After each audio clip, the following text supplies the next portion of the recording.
रहेंगे सारे रिमांड पर। अतीक के हत्यारे, अतीक की हत्या के आरोपियों को 4 दिन की रिमांड मिल गई है। कोर्ट ने तीनों आरोपियों को 4 दिन के रिमांड पर भेज दिया है। अतीक हत्याकांड में 100 से ज्यादा सवाल तैयार कर लिए गए हैं, जिनमें देखिए हथियार और फोन को लेकर पहला सवाल होगा। सूत्रों के हवाले से जानकारी आप तक पहुंचा रहे हैं। क्राइम सीन रिक्रिएट भी यूपी पुलिस कर सकती है, यानी प्रयागराज अस्पताल, कॉलेज अस्पताल के पास लेकर के जाया जाएगा तीनों हथियारों को, आरोपियों को, और वहां पर सीन को रिक्रिएट किया जाएगा, किस तरीके से इस घटना को अंजाम दिया गया है। और माना जा रहा है, देखिए 100 से ज्यादा ऐसे सवाल हैं जो कि पूछा जाएगा इन तीनों आरोपियों से।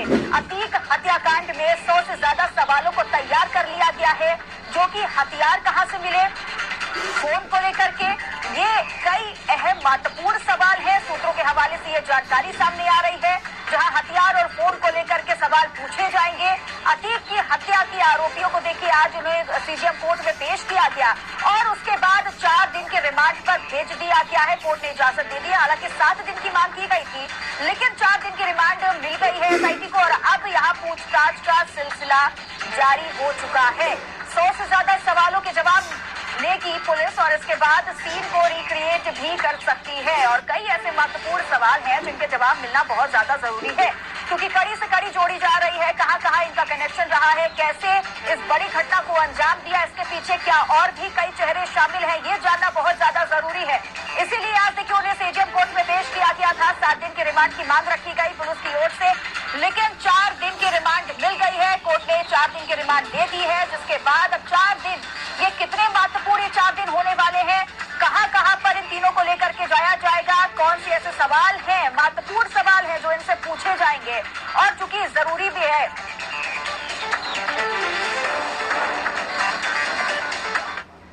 और चलिए अब आगे बढ़ेंगे एक सवाल की ओर, जहां कहां है लेडी डॉन। जी हां, कौशाम्बी के कछार इलाके में छिपे होने की अब खबर सामने आई है। सूत्रों के हवाले से बड़ी जानकारी, जहां शाइस्ता परवीन और आयशा नूरी फोन नंबर बदल रही है।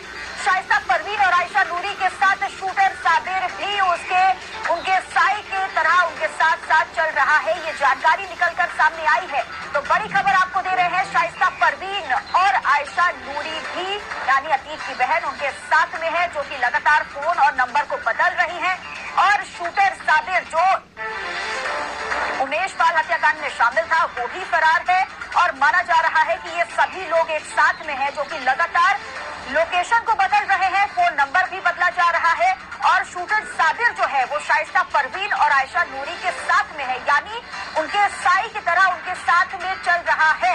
माना जा रहा है, प्रयागराज पुलिस लगातार ये कह रही है कि तलाशी अभियान जारी है, चप्पे चप्पे पर पुलिस भी तैनात है और बहुत जल्द शाइस्ता परवीन को गिरफ्तार कर लिया जाएगा।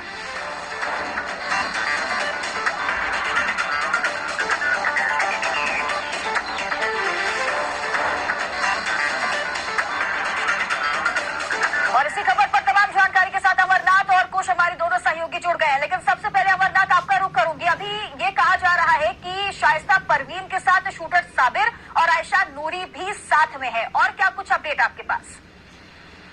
देखिए चित्रा जी, जब से उमेश पाल की हत्या हो गई है, उस मामले में अतीक और उसके भाई समेत तमाम उसके पत्नी, बच्चों, सबको इसमें आरोपी बनाया गया है। तब से सारे लोग फरार हैं। इसमें से कई लोगों के एनकाउंटर हो गया है। 2 लोगों के, अतीक और अशरफ को गोली मार के हत्या कर दी जा रही है। उसके लड़के का एनकाउंटर हो गया है, गुलाम का भी हो गया है। लेकिन उसमें इस मामले में शाइस्ता परवीन और उसके अशरफ की बीवी को भी मुलजिम बनाया गया है।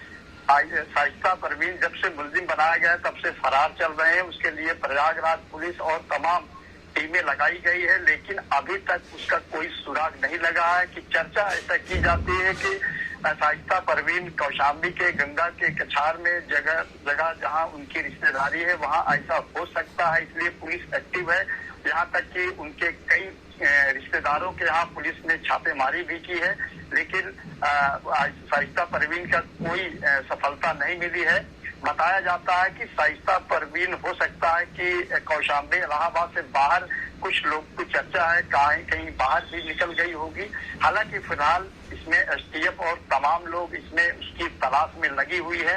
अभी तक मुस्लिम को भी गिरफ्तार नहीं किया गया है। हालांकि जैसा कि चर्चा आ रही है कि गुड्डू मुस्लिम के ठिकानों पर कई जगह पुलिस ने एसटीएफ ने दबिश दी है, लेकिन जैसे ही पुलिस पहुंचती है उसके पहले वो वहां से निकल चुका होता है। लेकिन जैसा कि कहा जा रहा है कि गुड्डू मुस्लिम भी फरार है और वहीं साबिर भी कहीं न कहीं पुलिस की पकड़ से दूर है।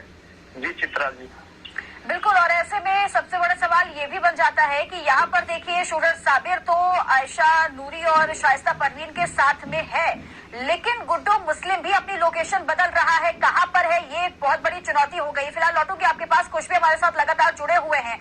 कुछ जानकारी कुछ ऐसी भी आई है कि शाइस्ता परवीन, शूटर साबिर और आयशा नूरी के साथ कुछ महिलाएं भी शामिल हैं, और दिक्कत इसलिए हो रही क्योंकि उन्होंने बुर्का पहन रखा है। तो क्या ये माना जाए, कितनी सच्चाई है इस शूटर साबिर और आयशा नूरी के साथ कुछ महिलाएं भी शामिल हैं, और दिक्कत इसलिए हो रही क्योंकि उन्होंने बुर्का पहन रखा है। तो क्या ये माना जाए, कितनी सच्चाई है इसमें, कौन वो महिलाएं हैं जो एक साथ यहाँ पर अपनी लोकेशन को बदल रही है? बिल्कुल चित्रा, देखिए आपको बता दें कि अगर बात किया जाए शाइस्ता परवीन की तो लगातार जो फोटो तो जिस तरीके से चाहे सोशल मीडिया हो चाहे मीडिया हो, लगातार जो चल रहे हैं, वायरल हो रहे हैं, ये बहुत पुरानी फोटो। यही कारण है कि कहीं न कहीं पुलिस को जो ढूंढने में कहीं न कहीं यही समस्या हो रही है और लेट हो रहा है।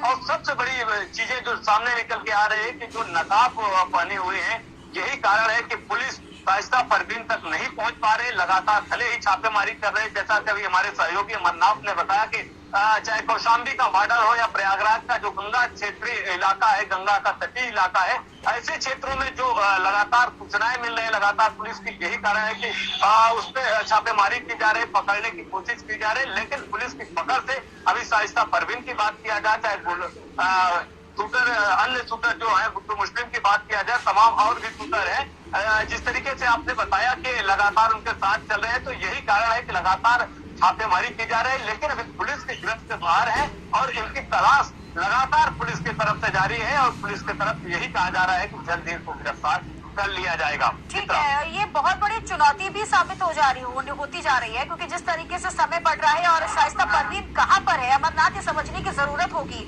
क्योंकि शुरुआत में जब असद और गुलाब का एनकाउंटर हुआ तो माना जा रहा था कि हो सकता है शाइस्ता परवीन सरेंडर कर सकती है। उसके बाद जब अतीक और अशरफ की हत्या होती है तो भी माना गया कि अब शायद शाइस्ता परवीन सरेंडर कर सकती है। लेकिन समझने वाली बात है कि इन दोनों बड़े केसेस में शाइस्ता परवीन सामने नहीं आई है, यानी कुल मिलाकर ये मान लिया गया है कि शाइस्ता परवीन अपने आप सामने नहीं आएगी, और पुलिस जो लगातार ढूंढ रही है, ये बहुत बड़ी चुनौती आ गई है सामने। चित्रा जी, कहीं न कहीं इस बात को भी शाइस्ता परवीन को डर है कि पुलिस के हिरासत में जाने के बाद उसकी हत्या हो सकती है। जैसे पहले भी अशरफ और अतीक ने आशंका जताई थी कि मेरी हत्या की जा रही है। यहाँ से जब साबरमती से लाया गया है और अशरफ को बरेली से लाया गया है, उसके पहले 13 तारीख को भी जब उनको सजा हुई थी तब भी उन्होंने यही चीज मीडिया में कहा था कि मेरी हत्या करने की प्लानिंग की जा रही है। मुझको एक बड़े अधिकारी ने हत्या करने के लिए धमकी दी है कि उससे एक 15 दिन के अंदर निकाल करके उनको खत्म कर दिया जाएगा। तो देखा जा रहा है जिस प्रकार से उन्होंने आशंका जताई थी, इसी को लेकर अतीक ने सुप्रीम कोर्ट में भी रिट किया था। उसके बावजूद भी न्यायिक हिरासत में होने के बाद भी जिस प्रकार से 10:30 बजे रात को कालवन हॉस्पिटल में 3 लोगों ने हत्या कर दी है, यह यूपी सरकार के लिए कानून व्यवस्था पर एक बहुत बड़ा सवालिया निशान उठ रहा है। और क्यों ना उठे, क्योंकि 17 पुलिसकर्मी और 3 18 से 20 साल के लड़के और 22 साल के लड़के खुलेआम आके पुलिस के बीच इस तरह से हत्या को अंजाम दे रहे हैं। यह एक पुलिस पे बहुत सवाल है कि आखिर कैसे जो है तो उनकी हिम्मत पड़ी और पुलिस उस वक्त क्या कर रही थी। 10:30 बजे रात जिस प्रकार आप वीडियो में देख सकती हैं कि खुलेआम वीडियो में देखा जा रहा है कि पुलिस पीछे से हट जाती है और उसके बाद एक जो SHO है वहाँ धूमनगंज के, वो जो है तो पीछे पीछे चल रहे हैं, साइड से वो इशारा करते हैं और उसके पीछे एक दरोगा SI होता है, उसके हाथ कांख में दाब लेते हैं और जैसे ही इशारा करते हैं वैसे SHO के ठीक सामने से गोली मारी जाती है। तो कहीं न कहीं पुलिस पर सवालिया निशान उठना जरूरी है। और इस मुद्दे को लेकर जहां तमाम राजनीतिक दल के लोगों ने टिप्पणी की है, जहां वही सपा राष्ट्रीय अध्यक्ष अखिलेश ने भी कहा कि यूपी में पराकाष्ठा की हद हो गई है, वही भीम आर्मी के राष्ट्रीय अध्यक्ष हम देखा जाता है कि चंद्रशेखर आजाद ने कहा कि यूपी में कानून व्यवस्था ध्वस्त है, राष्ट्रपति शासन होना चाहिए। वही मायावती और प्रियंका गांधी ने भी सवाल उठाए हैं। तो चित्रा जी, जिस प्रकार से देखा जा रहा है कि अगर पुलिस की हिरासत में कोई अपराधी अगर सरेंडर कर देता है, उसके बाद पुलिस जिसके पीछे कई दर्जन फोर्स और वज्र वाहन लग के जो है तो आता है, उसके बाद इस तरह से 10:30 बजे रात को ले जाके उसको मेडिकल कराया जाता है और वहाँ पुलिस की लापरवाही, उसके मौजूदगी में 3 लड़के अगर किसी की हत्या कर देते हैं तो फिर पुलिस के हिरासत में रहने से भी अब लोग डरेंगे ना। शाइस्ता का ये सवाल बहुत ज्यादा खड़े हो रहे हैं, लेकिन अब ये जानना जरूरी है कि आखिरकार शाइस्ता परवीन कहां पर है, क्योंकि कई ऐसे राज हैं जो शाइस्ता परवीन से ही उगलवाए जा सकते हैं। फिलहाल अमरनाथ और कुश, आप दोनों का बहुत बहुत शुक्रिया तमाम जानकारी देने के लिए। और चलिए अब आगे बढ़ेंगे। लखनऊ से बड़ी खबर है, एसटीएफ ने अतीक के फाइनेंसर मोहम्मद मुस्लिम को उठाया है। अतीक के फाइनेंसर बिल्डर मोहम्मद मुस्लिम को एसटीएफ ले गई है।